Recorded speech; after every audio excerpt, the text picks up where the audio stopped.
Hey friends, I decided that it's really important to explain what a manometry is and my experience with the manometry. I expected that this was going to be a horrible test. When I was at Mayo last Thursday, I um, I was scheduled for a manometry. A manometry is um, basically a tube is put into either nostril, the one that is larger is the preferable one, and they have some testing to determine which one is better. Um, they decided that I would need another manometry to figure out if they could anything with my swallowing. So a manometry is similar to an NG tube, which is a nasogastric tube that is put in through the nostril and reaches the stomach. The main difference is that there is a pressure sensors on the tube, causing it to be a little bit more irritating through the area that it's put in, but it's so information can be gathered ideally, and determinations can be made on how to proceed. So when I first learned of manometry last year, I didn't know what to think. I've never been scared of any medical procedure, and I'm starting out with how it was last year and how it was this time around because it's quite different experience that I believe is important to note so that way other people can hopefully have reduced fears and also be able to advocate for themselves once that they realize that how it should be, and if it is another way, how they can then advocate and say, please stop the test. So last year, when it was done to me, there was a technician who explained how the procedure would go, and explaining that I would get some Novocaine, or some like painkiller in my nostril, and then a tube would go in, and I would feel discomfort, but nothing extreme.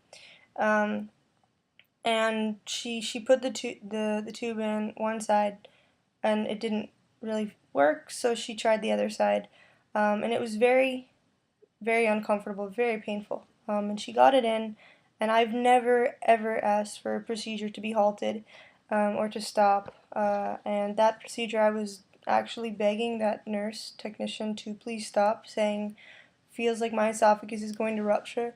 Please, please, can we stop?" And she's like coaching me through it, saying, "No, like I know, I can tell it's really tight, but the more results that we get for the doctor, like the better that it's going to be." And I accepted that as truth because I didn't know other truths. So the short version of that is that upon upon the test being completed, she tells me the tube it's going to hurt a bit more as the tube comes out, and I'm thinking like, how in the world can it hurt more? It's already painful enough. Um, Nevertheless, it did hurt extremely badly. And I was hearing a noise that I couldn't pinpoint. I had no idea where it was coming from. And she takes the tube out, and all of a sudden I feel compelled to spit up something. And for all of you who have sensitivities to imagining graphics, maybe stop the video or fast forward. Um, a bunch of blood came up. Fortunately, I'm an EMT. I know what a lot of blood is versus what a little bit of blood is, but it still wasn't an amount of blood that should have resulted from a simple procedure.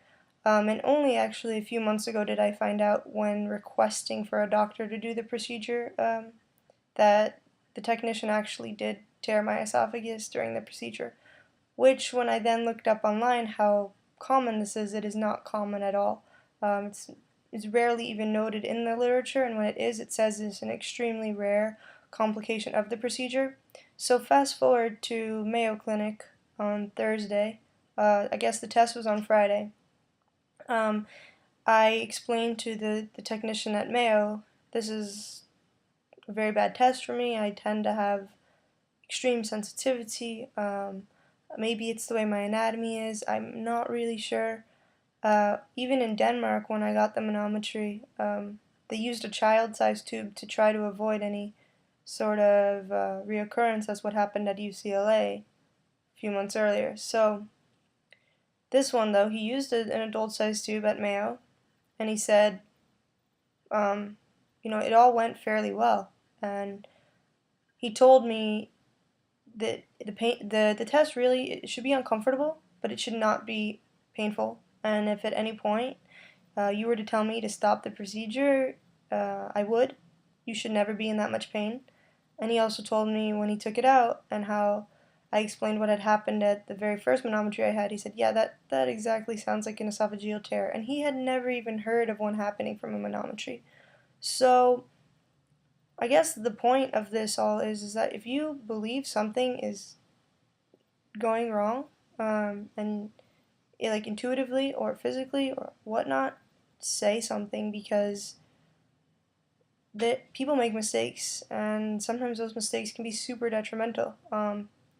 The lesson that I learned, and in a sense, it's sort of a new experience. It's good to have this experience that these tests should not be painful, and if they are, then something isn't right. Something is being done wrong, and then to have the test halted, have another person do it, or just don't do it that day.